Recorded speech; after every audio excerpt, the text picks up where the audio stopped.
രേവതി നക്ഷത്രം, ബുധനാഴ്ച ദിവസം. ബോധസ്വരൂപമാണ് ഈശ്വരൻ. ഈശ്വരൻ ബോധസ്വരൂപമായി ഇരിക്കുമ്പോൾ തന്നെ ബ്രഹ്മവിഷ്ണു മഹേശ്വരന്മാരെ സഗുണോപാസനയിലൂടെ നമ്മൾ ചിന്തിക്കുമ്പോൾ അവിടെ സത്യത്തിൽ എന്തുള്ളൂ? ബോധസ്വരൂപമാണ് ഈശ്വരൻ. ബുദ്ധിയിൽ തെളിയുന്നതാണ് ഈശ്വരൻ, ബോധമാണ് ഈശ്വരൻ. ബാക്കിയൊന്നുമല്ല. ഈ സഗുണോപാസന നമ്മളെ പറ്റിക്കാൻ വേണ്ടിയിട്ട്, നമ്മളെപ്പോലെ സാധാരണ കുറേ ആകർഷിക്കാൻ വേണ്ടിയിട്ട് കയ്യും കാലും ഒക്കെ പിടിച്ച് ഇതൊക്കെ പിടിച്ച് ശൂലമൊക്കെ പിടിച്ച് അല്ലെങ്കിൽ 4 കയ്യൊക്കെ പിടിച്ച് കയ്യൊക്കെ ഉയർത്തി നിൽക്കുന്നു. എന്നാൽ അതിനും കുറച്ച് കൈകളോ നമുക്ക് രസമല്ലേ? 18 അല്ലെങ്കിൽ 36 കൈകളിന് ശേഷം ഗുരുവായൂരപ്പൻ 2 കൈ ഓടക്കുഴലും പിടിച്ച് ഇങ്ങനെ നിൽക്കുന്നു. അതിനെന്ത് ഭംഗിയാ? അപ്പം 36 കൈകളാണോ, 84 കൈകളാണോ, 16 കൈകളാണോ, 17 കൈകളാണോ എന്നൊക്കെ ചോദിച്ചാൽ നമുക്കതിന് മറുപടിയില്ല. അപ്പം ഇതില്ലാത്തതാണ് ഈ സഗുണ രീതി. സത്യത്തിൽ സഗുണ രീതി ആൾക്കാരെ ആകർഷിക്കാൻ വേണ്ടിയിട്ട് മാത്രമാണ്. ശരിക്കും നിർഗുണമായ ബ്രഹ്മം ഒന്ന് മാത്രമേ ഉള്ളൂ. അപ്പോൾ സ്വയംഭൂ ക്ഷേത്രങ്ങളുടെ പ്രത്യേകതയാണ് ബ്രഹ്മസ്വരൂപമാണ് അവിടെ സ്വയംഭൂ മഹാദേവ ക്ഷേത്രം, തലപ്പുഞ്ച മഹാദേവ ക്ഷേത്രം അടക്കമുള്ള ക്ഷേത്രങ്ങൾ. അപ്പോൾ സ്വയംഭൂ ആയി ഇരിക്കുന്നതിനുള്ള പ്രത്യേകത എന്നല്ല, അവിടെ എന്താണ് മഹാദേവന് ഏതൊക്കെ രീതികളിലുള്ള ചൈതന്യങ്ങളുണ്ടോ? ചിലടത്ത് മൂലകൽപ്പത്തിൽ ശിവ പാർവതി ദേവിയുടെ മടിയിലിരിക്കുന്നതായ ഒറ്റ ചൈതന്യമായിക്കൊണ്ടിരിക്കുന്നതായ ഒറ്റ സ്വരൂപത്തിലുള്ള അത് കല്യാണം നടക്കാൻ അല്ലെങ്കിൽ കല്യാണം നടന്നു കഴിഞ്ഞാൽ അവർക്ക് ഐശ്വര്യം ഉണ്ടാകാൻ അത് ഒരു അനുഗ്രഹം മാത്രം. എന്നാൽ ബിംബത്തോടു കൂടിയുള്ള ദക്ഷിണാമൂർത്തി സ്വരൂപത്തിലുള്ളതായ നമ്മൾ ശിവയിലേക്ക് തൂകുമ്പോൾ നമുക്കറിയാം, ഗണപതേനമാന്ന് ഗണപതി കൊടിൻ്റെ അവിടെ നിന്ന് വീരഭദ്രായനമാന്ന് പറഞ്ഞ് തൂകുമ്പോൾ അവിടെ ദക്ഷിണാമൂർത്തിയെ വളരെ ചുരുക്കം അമ്പലങ്ങൾ ദക്ഷിണാമൂർത്തി സ്വരൂപത്തിൽ തന്നെ ഉണ്ട് കേട്ടോ. ദക്ഷിണാമൂർത്തി സ്വരൂപത്തിൽ തന്നെ തൂങ്ങുന്ന അമ്പലങ്ങളുണ്ട്. അതുപോലെ വലിപ്പമല്ല പ്രധാനം എന്നർത്ഥം. ചകോരം ഗ്രാമത്തിലെ മഹാദേവ ക്ഷേത്രം എടുത്തു നോക്കിയാലോ അവിടെ വലിയ മഹാദേവൻ, അപ്പറയോ ഗണപതിയും ഇദ്ദേഹവും ദക്ഷിണാമൂർത്തി സ്വരൂപവും ചെറുത്. പ്രാധാന്യം ആർക്കാ അവിടെ? സുഖപരിത ദക്ഷിണാമൂർത്തിക്കാണ് പ്രാധാന്യം. അവിടെ വലിയ മഹാദേവൻ. ആൾക്കാർ അവിടെ മണ്ഡപത്തിൽ നമ്പൂതിരിമാരെ കുളിച്ച് അവിടെ ഇന്ന് ജപിക്കുമ്പോൾ അവിടെ എത്രയോ കുട്ടികൾക്ക് അവിടെ അനുഗ്രഹം നൽകുന്നു മഹാദേവൻ, കുഞ്ഞു മഹാദേവനായിക്കൊണ്ട്. അപ്പം സ്ഥൂലവും സൂക്ഷ്മവുമായ ബിംബങ്ങളെ നമ്മൾ എടുത്തു നോക്കുമ്പോൾ നമ്മൾ വിചാരിക്കും വലിയ ബിംബമാണ് പ്രധാനം. വലിപ്പമല്ല പ്രധാനം. ഒരു ക്ഷേത്രത്തിൻ്റെ വലിപ്പമല്ല പ്രധാനം. ഒരാൾ വന്ന് തൊഴുതാൽ മതി. ഒരാൾ ഡെഡിക്കേറ്റഡ് ആയിട്ട് ഒരു ക്ഷേത്രത്തിൽ വന്ന് തൊഴുതാൽ മതി. അത് നാമം ജപിച്ചുകൊണ്ട് പണ്ടപ്പരിപ്പും പരാതിയും പറയാതെ തൊഴുതാൽ അവൻ വിദ്യാഭ്യാസം ഉണ്ടാകുന്നു, അവന് വിദേശ ജോലി കിട്ടുന്നു, അവൻ്റെ ഇഷ്ടപ്പെട്ട കുട്ടിയെ വിവാഹം കഴിക്കാൻ പറ്റുന്നു, അവർക്ക് നല്ല രീതിയിൽ കുട്ടികളുണ്ടാകുന്നു, അവരുടെ അച്ഛനും അമ്മയും നല്ല രീതിയിൽ പെൻഷൻ പറ്റുന്നു, അവർ ചെടികൾ വെച്ചു പിടിപ്പിക്കുന്നു, ക്ഷേത്രത്തിന് വേണ്ടത് എല്ലാ കാര്യങ്ങളും അങ്ങോട്ട് ചോദിക്കാതെ ഇങ്ങോട്ട് ചെയ്തു തരുന്നു എന്നർത്ഥം. അപ്പം നമ്മളുടെ വിചാരം 10,000 ആൾക്കാർ കൂടുന്ന തിങ്ങി നിറയുന്നതായ ഒരു സ്ഥലത്ത് മാത്രമാണ് ചൈതന്യം എന്നർത്ഥം. ഇപ്പം ശബരിമലയിൽ നമുക്കറിയാം, ശബരിമല ശാസ്താവിനെ നമ്മൾ തൊഴുവാൻ ചെല്ലുമ്പോൾ അവിടുത്തെ ചൈതന്യം വിചാരിക്കണം സുഞ്ചി മാങ്കുളം അല്ലെങ്കിൽ വേറെ ആരെങ്കിലും എക്സ് ഓർ വൈ അവിടെ ചെന്ന് തൊഴുന്നത്. എരുതര വരുന്നവർക്ക് തുരുതുരുവലകുന്നതും അവിടെ എന്ത് കാണിച്ചാലും അവിടുത്തെ ചൈതന്യത്തിന് കുറവില്ല. കാരണം നെഞ്ചുരുകി പ്രാർത്ഥിച്ചിട്ടാണ് കേരളത്തിൽ ഒഴിച്ചുള്ള ബാക്കിയുള്ളവർ അയ്യപ്പ എന്ന് വിളിച്ച് ഓരോ ദിവസവും പോയിട്ട് വന്ന് പിറ്റേ ദിവസം മുതൽ ഓരോ നാണയം അടക്കം അവരുടെ വരുമാനത്തിൻ്റെ 10% അയ്യപ്പന് വേണ്ടി വെക്കുകയാണ്. ഞാൻ ശബരിമലയ്ക്ക് പോകുന്നതിൻ്റെ 8 ഇരട്ടി ചിലവ് വേണം അവരുടെ ബസ് ഒന്ന് കഴുകി അലങ്കരിച്ച് പൂമാല ചാർത്താൻ. അവർ ഫ്രണ്ടിൽ ചാർത്തിരിക്കുന്നതായ വലിയ പൂമാലയുണ്ട്. എനിക്ക് 3 പ്രാവശ്യം ശബരിമലയിൽ പോയിട്ട് വരാം. പലപ്പോഴും നമ്മൾ വഴി കാണാറുള്ളതാണ്.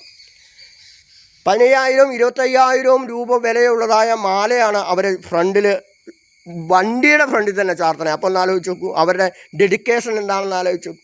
അപ്പം ശബരിമലയിൽ എന്ത് തന്നെ നടത്താനും അവിടെ എന്ത് തന്നെ പ്രശ്നങ്ങളും അവിടുത്തെ ചൈതന്യത്തിന് കുറവ്. ഞാനും ആത്രശ്ശേരി രാജനും ഒരുമിച്ചാണ് അവിടെ പുഷ്പാഭിഷേകത്തിന് സ്ഥിരം കയറാറ് ഡ്യൂട്ടിക്ക്. അപ്പം പുഷ്പാഭിഷേക ഡ്യൂട്ടിക്ക് കയറുമ്പോൾ നമുക്കറിയാം നമുക്കവിടെ ഒന്നും ചെയ്യാൻ പറ്റുന്നില്ല. കാരണം ശരീരം ചൂട് പിടിച്ച് അഗ്നിപ്രാകാരമാക്കി ചൈതന്യവത്തായിരിക്കുന്നതായ ഒരു അവസ്ഥ. കുറച്ച് കഴിയുമ്പോൾ എത്രയും പെട്ടെന്ന് അങ്ങോട്ടും ഇങ്ങോട്ടും എന്തെങ്കിലുമൊക്കെ തമാശ പറഞ്ഞ് വേഗം ചാടി പുറത്തേക്ക് ഇറങ്ങുക നമ്മൾ ചെയ്യണം. കാരണം അത്രയേറെ ശാസ്താവായിട്ട് തീരും നമ്മൾ. ആ ചൈതന്യം മുഴുവൻ നമ്മളിലേക്ക് വരുന്നു. അത് നമ്മുടെ കഴിവല്ല, തന്ത്രയുടെ കഴിവല്ല, ഇപ്പോഴത്തെ മേശാന്തിയുടെയോ പഴയ മേശാന്തിയുടെയോ അല്ല.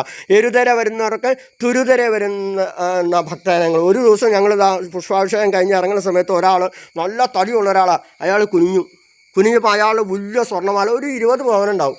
അതിൻ്റെ ലോക്കറ്റ് ആ മൊട്ടയിൽ കുരുങ്ങി കഴിയുമ്പോൾ അദ്ദേഹം പറഞ്ഞു, എന്താണെന്നറിയാമോ, ഇത് മൂങ്കൽക്ക സ്വാമി എന്ന് പറഞ്ഞുകൊണ്ട് ആ മാല അങ്ങനെ തന്നെ ഊരി പൊട്ടിച്ച് ഭണ്ഡാരത്തിലേക്ക് അദ്ദേഹം ഇടുകയുണ്ടായത്. അപ്പം അത്രയേറെ ഡെഡിക്കേറ്റഡാണ് കേരളത്തിന് പുറത്തുള്ള ആൾക്കാർ. നമ്മുടെ ആൾക്കാർ ഡെഡിക്കേറ്റഡ് അല്ല എന്നല്ല പറയുന്നത്, പക്ഷേ അവരുടെ വിശ്വാസം, അവരുടെ അവരുടെയൊക്കെ അയ്യപ്പ പൂജ കാണണം. ഫ്ലാറ്റിൻ്റെ മുകളിലൊക്കെ ഗംഭീരമായ രീതിയിൽ കേരള രീതിയിൽ തന്നെ കേരളത്തിൽ നിന്ന് പോലെ തന്നെ ഗംഭീര അയ്യപ്പ പാട്ടുകളോടുകൂടി എല്ലാവർക്കും പ്രസാദം ഊട്ടടക്കം അപ്പം അട. ഞാൻ പോകാറുണ്ട്. എൻ്റെ അനിയൻ ഡോക്ടർ സുനന്ദൻ വിളിച്ചിട്ട് മണ്ഡലകാലങ്ങളിൽ അയ്യപ്പ പൂജയ്ക്ക് പോകാറ്. നമ്മൾ 1-2 ട്രെയിൻ അവിടെ ചെന്നിറങ്ങുക, അവർ നമ്മളെ കൂട്ടിക്കൊണ്ടുപോകും, അവിടെ ചെന്നിരുത്തും. അവരെ സ്വാമി എന്ന് പറഞ്ഞുകൊണ്ട് നമുക്ക് വേണ്ടതെല്ലാം അവിടെ എല്ലാ നേദ്യങ്ങളും വെച്ച് തരും. നമ്മളവിടെ അയ്യപ്പൻ പാട്ടിൻ്റെ കൂടെ കൂടിക്കൊണ്ട് അവതാരം കുറച്ച് സ്ഥലമേ ചിലപ്പോൾ ഉണ്ടാവുള്ളൂ. എന്നിരുന്നാൽ പോലും എങ്ങനെയാണോ നമ്മൾ അയ്യപ്പ പൂജ ഇവിടെ എങ്ങനെ 7 കോൽ പന്തലിട്ട് നടത്തുന്നത് അതുപോലെ തന്നെ അവിടെയും നടത്തപ്പെടുന്നു എന്നർത്ഥം. അപ്പം സ്നേഹത്തിൻ്റെ പ്രതീകമായ വിശ്വപ്രേമത്തിൻ്റെ പ്രതീകമായ ശബരിമല ശാസ്താവ് സംശയമൊന്നുമില്ല കേട്ടോ. അവിടെ എന്ത് തന്നെ നടന്നാൽ പോലും അവിടുത്തെ ചൈതന്യം കുറയ്ക്കാൻ പറ്റില്ല. അവിടുത്തെ തേവര് വിചാരിക്കുന്ന ഞാനടക്കം അവിടെ തൊഴുവാൻ പോകണം എന്ന് പ്രാർത്ഥിക്കുന്നുണ്ടെങ്കിൽ സംശയമൊന്നുമില്ല, ശബരിമല ശാസ്താവ് അയ്യപ്പൻ അവിടെ കൊണ്ടുചേരും. അയ്യപ്പൻ ചില്ലറക്കാരനല്ല.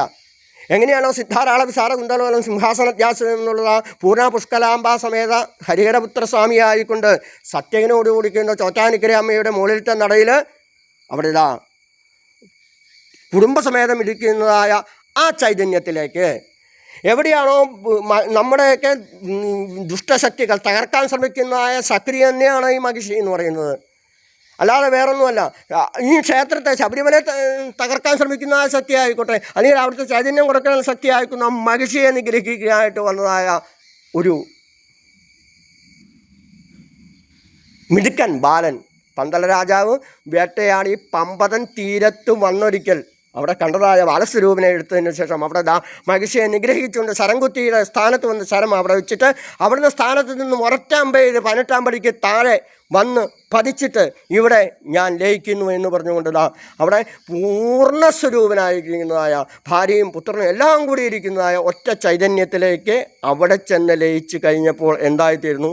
ശ്രീ യോഗഭട്ടാഞ്ചിതം വിജ്ഞാനപ്രദം അപ്രമേയ സുഷമം ശ്രീ ഭൂതനാഥം വിഭും. പിന്നീട് അവിടെ ബാലശ്വരി യോഗഭട്ടാഞ്ചിതം ധ്യായേൽ ചാരുജിടാ നിബദ്ധമോളം ദിവ്യാംബരം ജ്ഞാനമുദ്രോദ്യ യക്ഷകരം പ്രസന്നവദനം ജാനുസ്തഹസ്തേതരം മേഘശ്യാമള കോമളം സുരരിതം ശ്രീ യോഗഭട്ടാഞ്ചിതം വിജ്ഞാനപ്രദം അപ്രമേയ സുഷമം ശ്രീ ഭൂതനാഥം വിഭും. ഭൂതനാഥ സ്വാതന്ത്രനായിക്കൊണ്ട് പിന്നീട് അവിടെ ബ്രഹ്മചാരി സ്വരൂപത്തിൽ നമ്മളെ അനുഗ്രഹിക്കുന്നതിൽ ഒന്ന് അഭയവും ഒന്ന് ഇങ്ങനെ കൈ താഴെ വെച്ചുകൊണ്ട് ജാനുസ്തഹസ്തേരം ഇടത്തെ കയ്യിൽ മുട്ട് വെച്ചിട്ട് ഇരിക്കുന്നുണ്ടെങ്കിൽ ഒന്ന് ഓർമ്മിപ്പിക്കുന്നു, എന്തെങ്കിലും ശുദ്ധാശുദ്ധികളോ എന്തെങ്കിലും ശബരിമല വ്രതത്തിനോ ഭംഗമായിട്ട് അവിടെ ചെന്നിട്ടുണ്ടെങ്കിൽ ധാരാളം പുലികളുണ്ട്, വന്യമൃഗങ്ങളുണ്ട്. അവർക്ക് നേരത്തെ അവരുടെ കുട്ടികൾക്കും അവർക്കും വിശന്നു പൊലിയുന്നതായ വന്യജീവികളുണ്ട്. അവർക്ക് ഭക്ഷണമായി തീരുമെന്ന് ഓർമ്മിപ്പിച്ചുകൊണ്ട് എല്ലാവർക്കും അങ്ങനെ സത്യം ഇപ്പോഴും നടക്കുന്ന സത്യത്തെ ഷെയർ ചെയ്തുകൊണ്ട് ശ്രദ്ധിക്കുക. അവർക്ക് ആഹാരം വേണ്ടേ? നോൺ വെജ് കഴിക്കുന്ന മൃഗങ്ങൾക്ക് ആഹാരം വേണ്ടേ? നമുക്കൊക്കെ നഖം എന്തുകൊണ്ട് ഇങ്ങനെ നീണ്ടു വരുന്നില്ല? നമ്മൾ വെജിറ്റേറിയൻസാണ്. നോൺ വെജ് ആണെങ്കിൽ കഴിക്കുന്നവരാണെങ്കിൽ വിശപ്പ് വരുമ്പോൾ എന്ത് ചെയ്യും? നഖം തന്നെത്താനും ഓട്ടോമാറ്റിക്കലായിട്ട് നീണ്ടു വരും. അവരുടെ ശരീരപ്രകൃതി സിംഹം അടക്കം. അങ്ങനെ അവരുടെ കുടുംബത്തിന് അങ്ങനെയുള്ളവർ ഒരു നേരത്തെ ഭക്ഷണമായി തീരട്ടെ എന്ന് ശാസ്താവിന് തന്നെ പ്രാർത്ഥിക്കുന്നു.